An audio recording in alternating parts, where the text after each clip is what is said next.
খুবই সবারই মজাদার জীবনটা সাথে খুবই হচ্ছে সুন্দর বা বাইলা মাছ স্মুথ ভুনা হয় না, করে বা নিলাম। সবসময় তার সবসময় সাথে খুব একটু ভালো তার খেতে মধ্যে পারি না।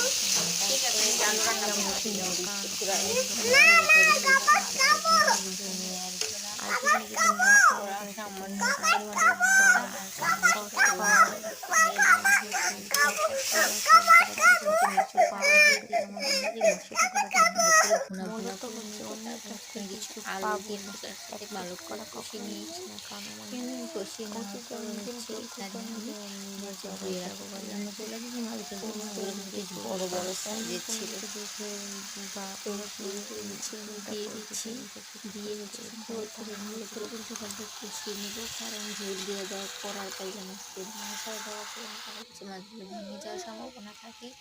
এই জন্যই হচ্ছে আমি এইভাবে এখানে ভালো করে কষিয়ে নিচ্ছি। একই সাথে তারপর পানি দিয়ে টমেটো দিয়ে দিলাম, দিয়ে দেওয়ার পরে তো হয়ে ওর সাথে সাথে আমি এখানে হচ্ছে ধনিয়া পাতা কুচি দিয়ে সার্ভ করে নিলাম। এই তো আমার সুন্দর করে মজাদার বাইলা মাছ, আলু দিয়ে বাইলা মাছের তরকারি। আপনারাও যারা বাসায় আছেন তারাও এভাবে বানিয়ে খেতে পারেন। এই খেতে কিন্তু খুবই মজা হয় এবং টেস্টি হয়।